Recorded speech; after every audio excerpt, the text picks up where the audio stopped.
আমি আপনাদেরকে ভাই এক কথায় বুঝাই দিছি, ওই রকমের বেশি কিছু শেখার কোনো দরকার নাই। স্যাম্পল বিষয় মানেন, স্যাম্পল বিষয় বুঝেন, তাহলে ভাই ট্রেডিংটা অনেক সহজ।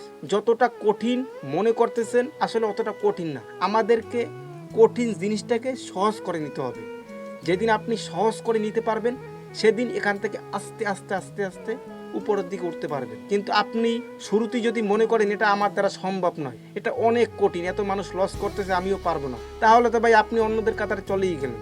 মনে রাখবেন, 5 জন মানুষ যদি পারে আপনিও পারবেন। হয়তো তার একটু টাইম কম লাগছে, আপনার একটু টাইম বেশি লাগবে, এর বাইরে কিছু না। সে একটু কষ্ট কম করছে, আপনি একটু কষ্ট বেশি করবেন। আপনার পার্থক্যটা তো এই, এর বাইরে তো আর কোনো পার্থক্য নাই। সে পারছে, আপনি পারবেন না, এই রকমের তো কোনো কথাই নাই। পার্থক্য শুধুমাত্র ওই কষ্ট এবং সময়তে। সে সময় বেশি দিতে মানে কম দিতেছে, আপনি সময় বেশি দিতেছেন। সে কষ্ট কম করতেছে, আপনি কষ্ট বেশি করতেছেন। তার আকাঙ্ক্ষা ছিল, তার চাইতে আকাঙ্ক্ষা আপনার ডাবল থাকতে হবে, এর বাইরে কিছু না। তো আপনি এই 3টে নিয়ম অ্যাপ্লাই করেন, আপনার ভিতরে যখন এই 3টা নিয়ম সেট করে রাখতে পারবেন, তখনই আপনি ইনশাআল্লাহ এখান থেকে প্রতিনিয়ত প্রফিটেবল হতে পারবেন।